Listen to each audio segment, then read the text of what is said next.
And now, your go-to source for year-round fantasy hockey advice, DFS, and betting coverage. This is NHL Fantasy on Ice, presented by Skip, the official food delivery app of the NHL. We're not even at the midway point of the season yet, and already the Colorado Avalanche have shipped out both of their goalies from opening night. Talk about desperation. Brought to you by our good friends over at Skip. It's time for another episode of NHL Fantasy on Ice, Week 10 Mailbag Edition. Nick Alberga and Jake Hahn with you. What's going on, Jake? The Colorado Avalanche not waiting for the paint to dry and really mixing up that goaltending situation. We've never seen anything like that. So, of course, this episode brought to you by Skip. Skip to the good part and get groceries, meals, and essentials delivered right to your door on Skip. Very well said. Lots coming up on today's podcast. Michael Leboff is going to stop by our NHL handicapper to break down the latest in NHL betting. Pete Jensen as per usual. But yeah, that is the big story for me as we start today's podcast is the fallout from the Colorado San Jose trade and what this means for Alexander Georgiev. But let's start with Colorado's crease and how the tandem has changed tenfold from opening night, of course.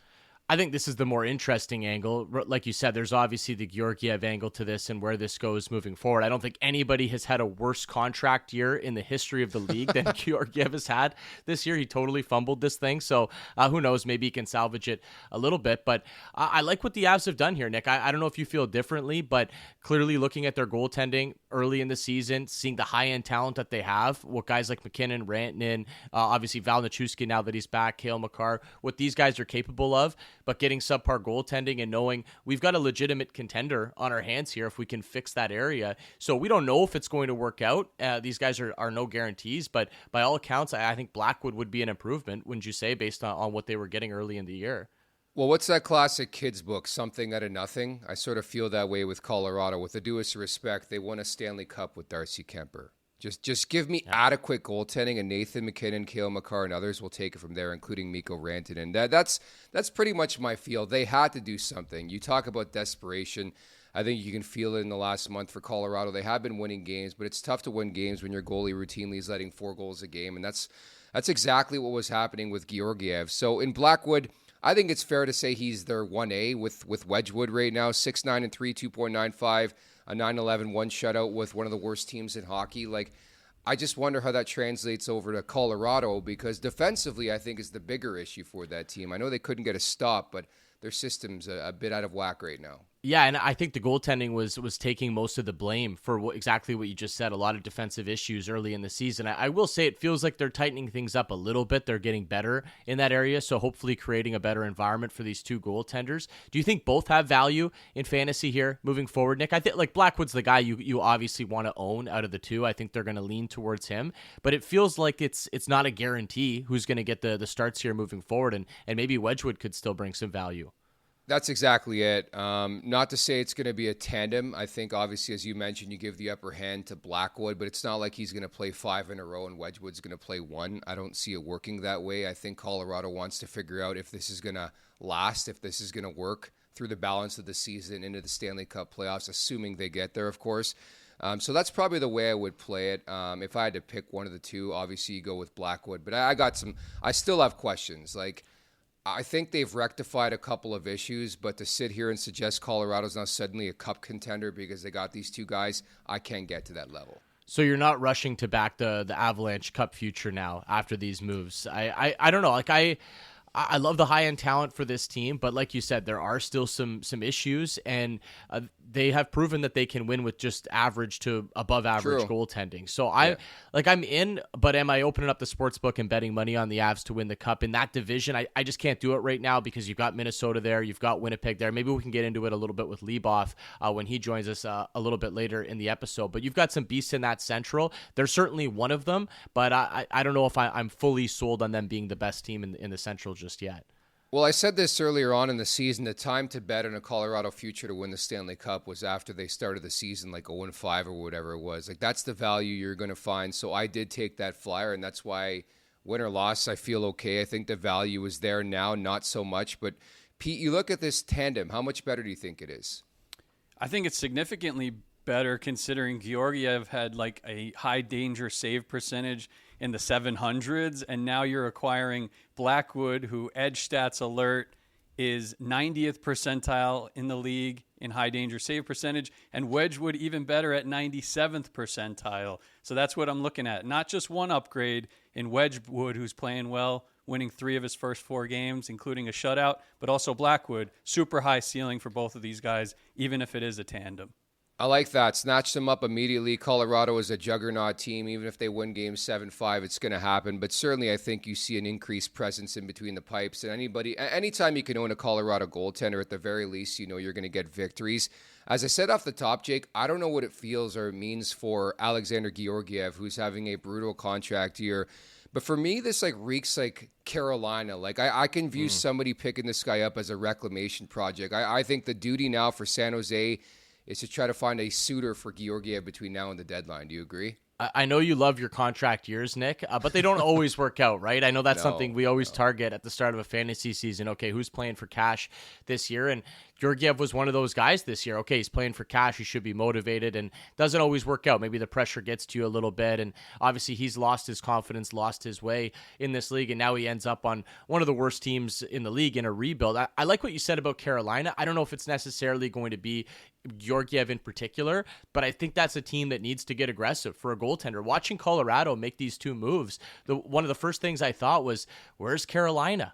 Obviously they don't have to make the move right now, and they can feel comfortable that they're still going to be in a playoff spot and make that move later in the season. But I think at some point Carolina's got to pounce here, whether it's a Georgiev, a John Gibson, I don't know, go down the list of goaltenders that could be available. I feel like the Canes have to be next up in terms of the goaltending market.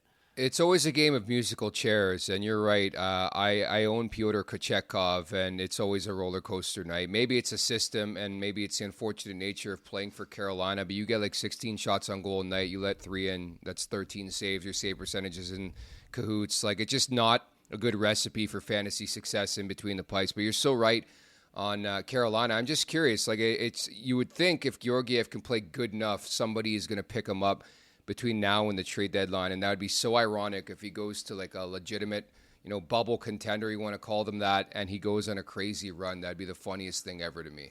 It's so tricky from a fantasy perspective, too, because what do you do with him? Do you want him on San Jose and firing up in those games? That feels very, very sketchy. Or do you, hang on to him, stash him, and hope that he gets dealt and flipped like you just talked about? And that could be a risky move as well, because he might never get traded. And then, you're just hanging on to an asset that's collecting dust on your bench. So it does feel like this move from a San Jose perspective is trying to clear a spot for Yaroslav Askarov to come up and really be the guy in San Jose, because that's why they went out and got him. So I think he gets the bump here in San Jose from a goaltending perspective. Yeah, I would drop Georgiev. I'm sorry, I'm not waiting around for the deadline. We just talked about possible destinations. There really isn't one right now when we have this conversation for Georgiev. So I would just drop him. I'm not a believer in San Jose. I think they're going to play this run-and-gun style. It's very loose. It's very open. On top of that, Georgiev's just not a good goalie. I think we're at a point in time where maybe we overhyped this guy a bit coming over from the New York Rangers. Never really panned out with Colorado.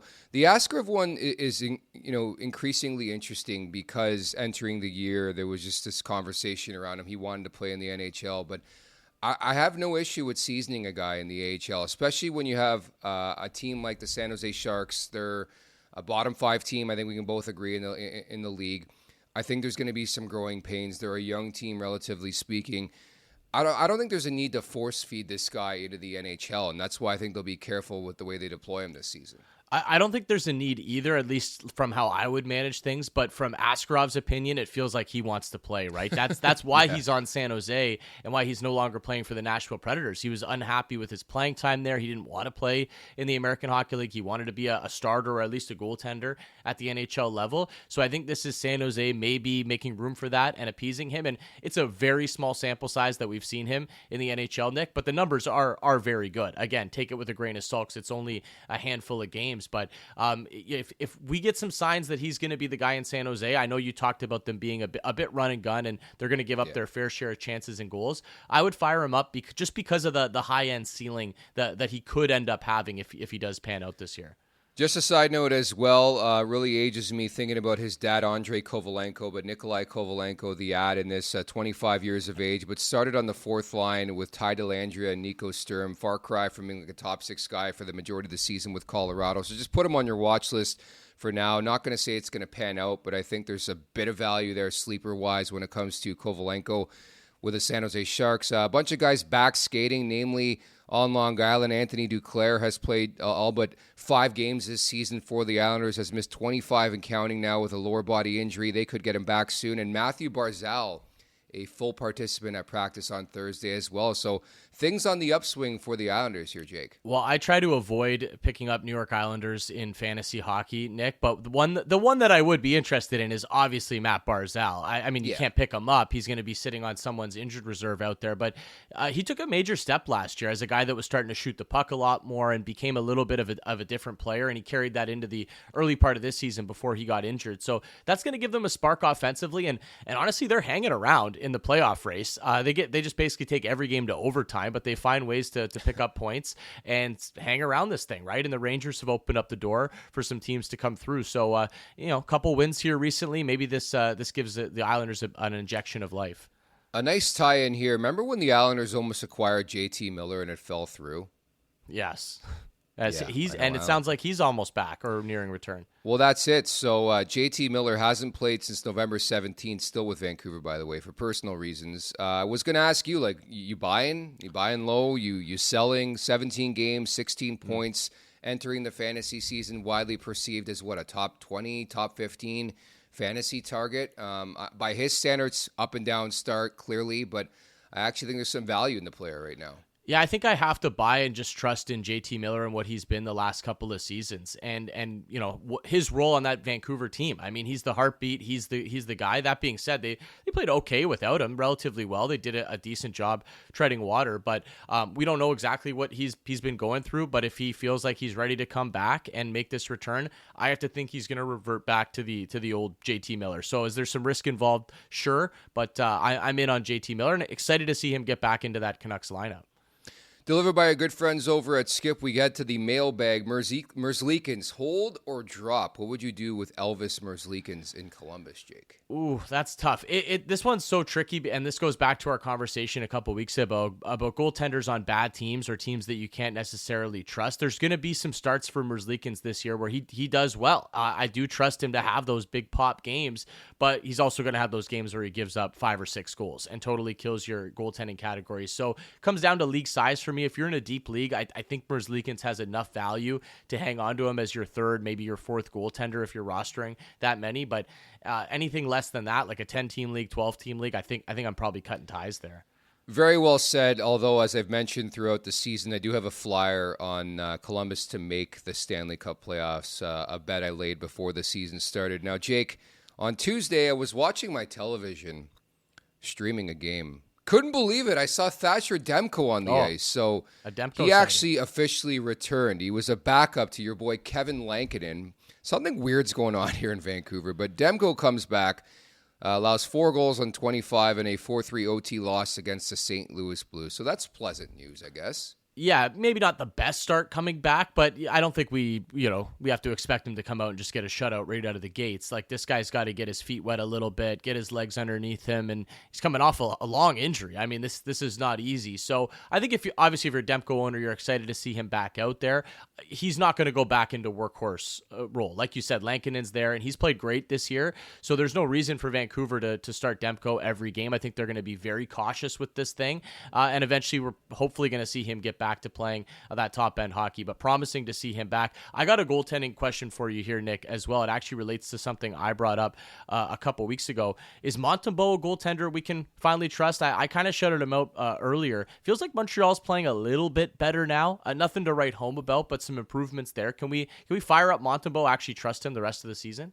Jake, trust is a big word in my life. I can't get there with the Montreal Canadiens and Samuel Montembeault. Having said that, I think they're a perfect sleeper candidate in the second half of the season. They do this all the time where it's like they're out of contention and maybe they go on this crazy run. Patrick Laine's back in the mix. He's scoring goals, which is great to see. They got Hudson. They got Caulfield. They got Suzuki. They got some weapons on that roster. But you want to talk about value in the second half of the season, sleeper teams that could upset some teams. I think Montreal is firmly involved in that conversation. To answer your question, I'm not dancing around it. I think he's a suitable guy to be like your third string guy. spot start him. I wouldn't start him every game, but there's a reason why he was selected for Team Canada for the Four Nations. He's having a really good year. He's been building the last couple years. And hard to believe he was like a waiver pickup a couple years ago, right?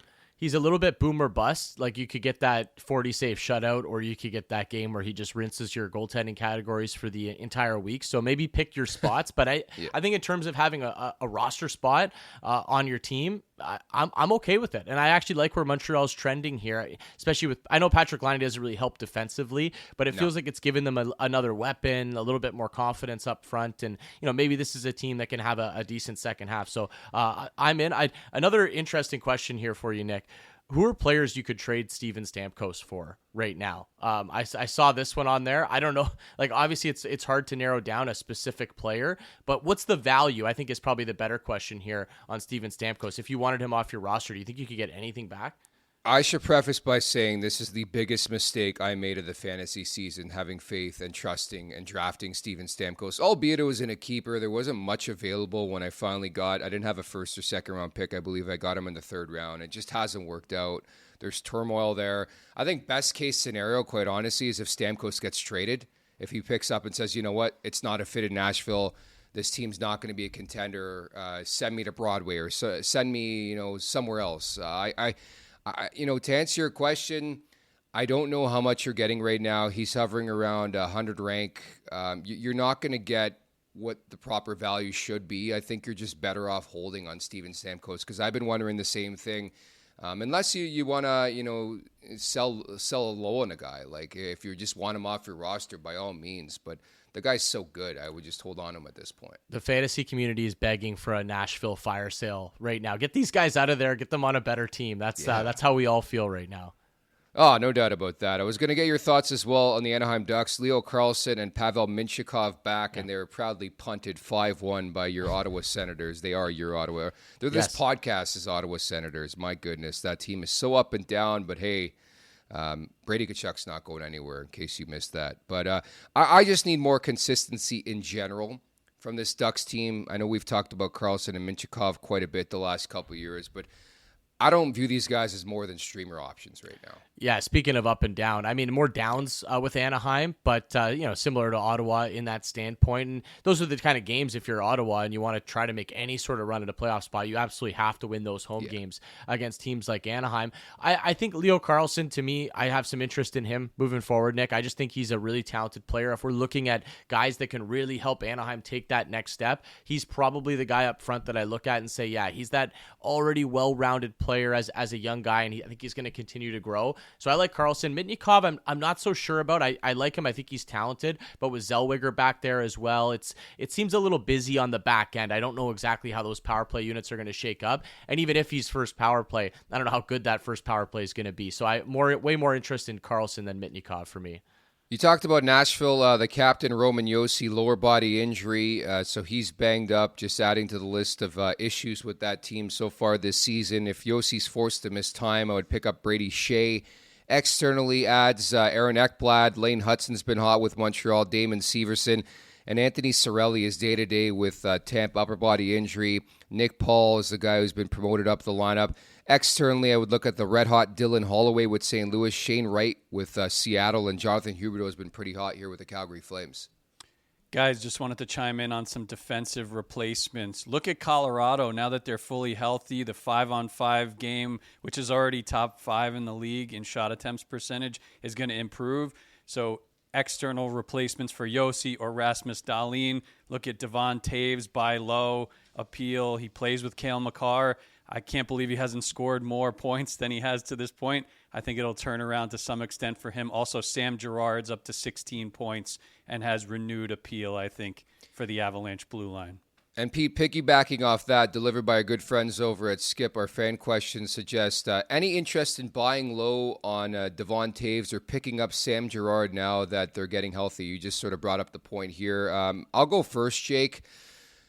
A guy like Taves, I haven't been crazy about in fantasy hockey. I know the numbers have been there at times over the last couple of years, but he's not a guy I view as like a perennial stud in the back end. Like, I think he's probably in the secondary market, if you ask me. And Gerard's a guy who's never really lived up to expectations, so I'd probably say no on both fronts. I think Gerard, from a talent perspective, if he was on a different team where he was getting PP1 time, I would be very interested in fantasy hockey because I think he prototypes as somebody that could have a lot of success there. But there's this guy called Cale Makar on Colorado. He's pretty good, and he gets that time, and I don't think there's really a spot for him. So I think this would be a very deep league play on Gerard, like 16-team league. Okay, you need a little help on the back end. Maybe Colorado's got a good week, and I'm with you on Taves. He's a great defenseman. He just never really translates well over to the fantasy hockey game. Delivered by Skip. Sell high on Scheifele. Would you do that right now? The Winnipeg Jets have been a juggernaut the majority of the season.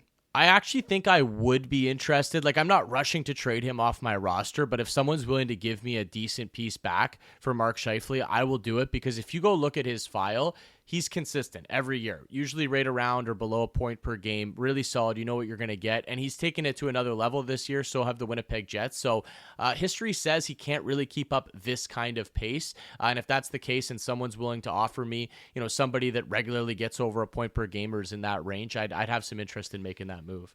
Yeah, on top of that, I think he plays that taxing game where I just don't know if this point production is something he can be capable of all season long. I think if you can get pretty decent value, like off the top of my head, would you even contemplate like a Stamkos for a Scheifele? Is that fair value? Or I think I would prefer the Scheifele side of that deal, to be honest. I think Stamkos and that Preds team is lost. Like you said, I mean, if a move was made that got him to a different spot, then I would maybe have a little bit more interest in him. I think I'd be looking for a little bit better than Stamkos just because of the production that Scheifele's putting up right now. I would try to get as much value as I could back. All right, let's shift now to some betting talk with our guy, Michael Leboff. What's going on, Leboff? How are you, buddy? I'm doing pretty good. Pretty excited. How are you guys? Not bad. We're breaking down some of the terrible teams, some of the good teams. I think naturally a place to start with you, Bud, would be the Nashville Predators, who have been a tire fire. Maybe some expected this, maybe some did not. But how would you play this team moving forward in the betting market? Yeah, we probably hit rock bottom on Nashville, I would say. So I'm going to try my best. Excuse me. I'm going to try my best to find a spot to buy low, but there's sometimes you just got to draw a line through a team for a little while, and I feel like that's where we're at with Nashville, because they're searching for answers.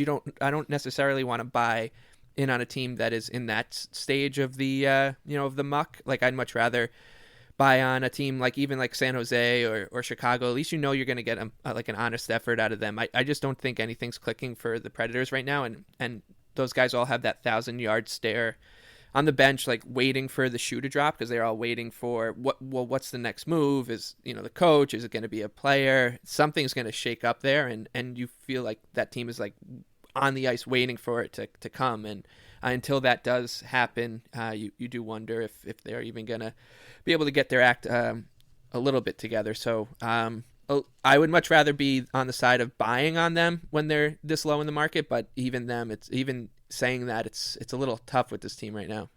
What about another team that has just looked completely lost over the last few weeks, Leboff, in the New York Rangers? They did get the win Wednesday in Buffalo, but a lot of teams go into Buffalo and get wins, so I don't know how much we're reading into that one. Is this a good team that was just playing really bad for a few weeks stretch and we can back them and find some value moving forward, or is there legitimate problems in New York and you're trying to stay away from this thing? Oh yeah, I don't want to buy on them yet either. There's something to be said, and I think a lot of times as fantasy players and bettors, we tend to try to drown out as much of the extracurricular noise as possible.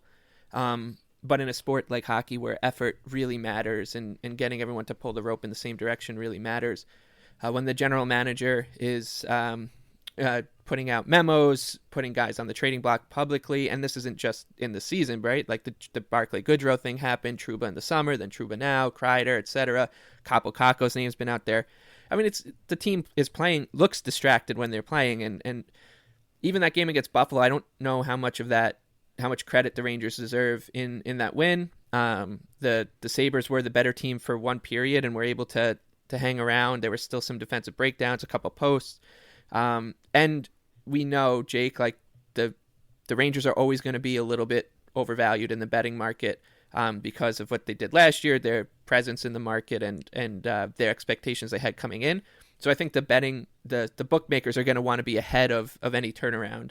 So you're still going to be looking at a team that you're going to have to pay a premium for. And I don't know if I trust them yet.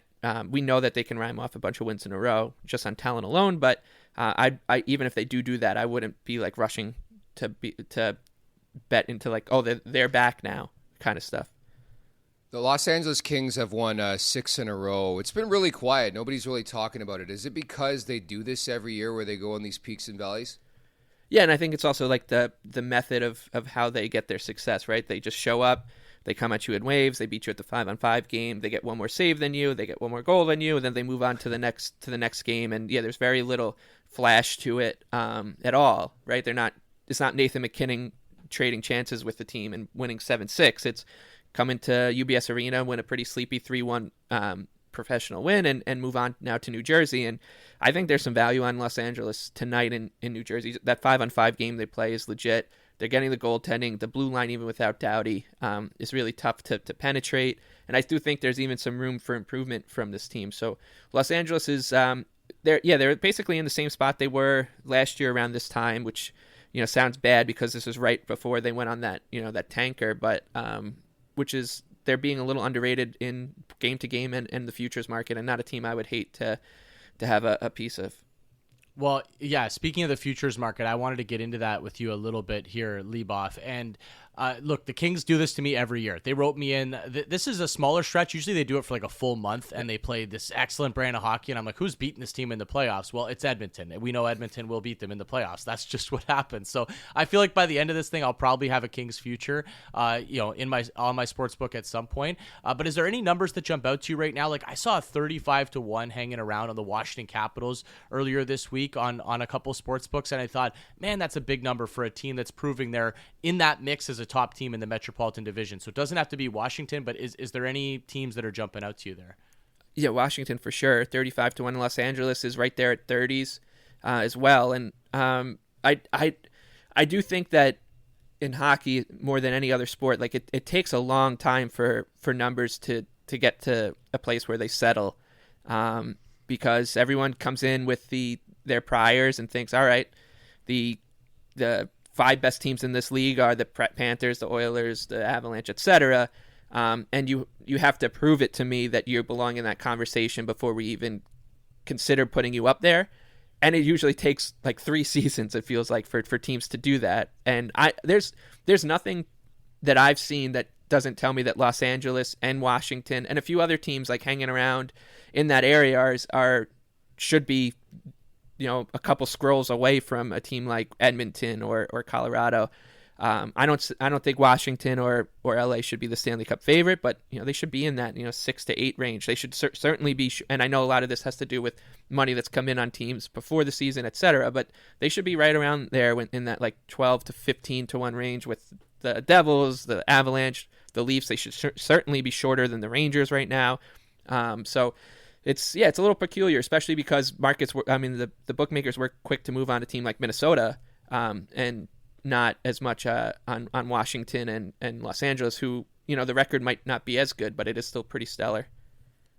Leboff, are you open to taking a flyer on Anthony Stolarz for the Vezina Trophy? Like, I think Connor Hellebuck is the runaway favorite right now, but Stolarz 9-5-2, 2.13, and 9.28, 1 shutout so far. Yeah, the Vezina is like there's really. It's hard to find too much value in the awards market. The Vezina is probably the only one that has anything that's stand out to me.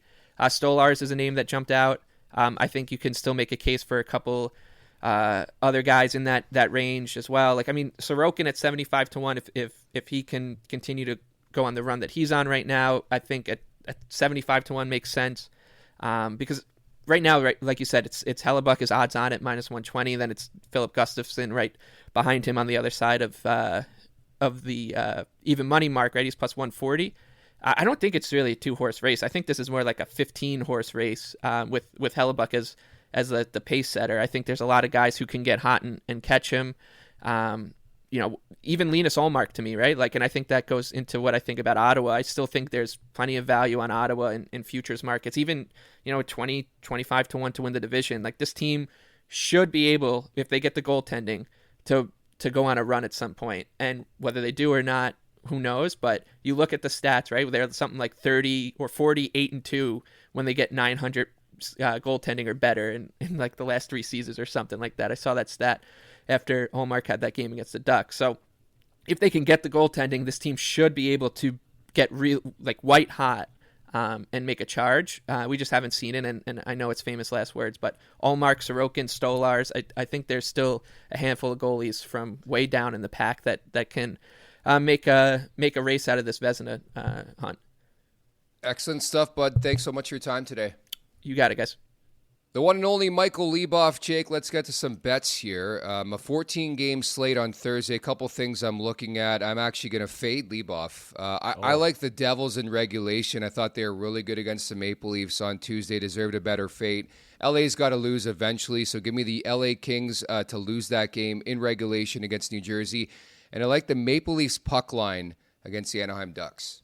I'll break the tie between you and Leboff and roll with you on that one. I actually do like New Jersey, too. I like the way that they played that game. I mean, you run that game against the Leafs back 100 times, they're probably winning it like 98, 99 times. So I like the Capitals on the puck line in Columbus. I still don't think they're getting quite enough respect. I do like what the Jackets have done this year, but I'm going to roll with the Caps and give me the Habs as a very slight home dog against the Pittsburgh Penguins. I know the Penguins have been playing a little better of late, but I kind of like the way the Habs are playing. Montembeault between the pipes, and it worked so good on Monday's show. Nick, why can't we fire up the Patrick Laine goal once again? I'm into it.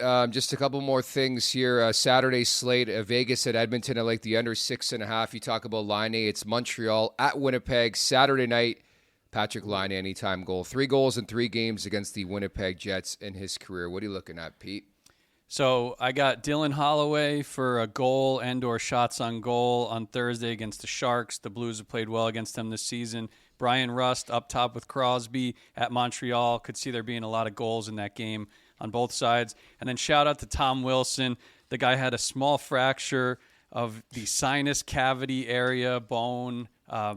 Came back, scored 2 goals the other day. He's good to go for Thursday against Columbus. He's up to 11 goals. He's going to set a career high if he stays healthy this year. So Tom Wilson for a goal or a point at Columbus. I like that play. He had like the Quagmire face going in that game too. That was Just ridiculous. Hockey players, they're built differently. There's no doubt about that. NHL Unscripted with Adnan Virk and former NHLer Jason Demers is the talk of the town in the NHL world right now. This new podcast is part of the new NHL and iHeart collaboration. Episode 2 is live now, and it features an interview with Donnie Granato breaking down the NHL coaching carousel as well as the ever-churning hot seat. NHL Unscripted is available on the iHeart app or wherever you get your podcast, Jake. I'm looking forward to Monday, Week 11, Waiver Wire edition, my friend. Can't wait until we can chat again. Love Petey's shout out on Dylan Holloway. I'm on that shot prop Thursday night. And give me McKinnon for shots as well. That number's a little too low for my liking. So we'll have plenty to talk about on Monday, Nick. Always Getting soggy with it here on NHL Fantasy on Ice. I love it. Thank you to producer Phil Constantino, for Pete Jensen, Michael Leboff, and Jay Kahn. I'm Nick Alberga. You've been listening to NHL Fantasy on Ice delivered by Skip. Skip to the good part and get groceries, meals, and essentials delivered right to your door on Skip.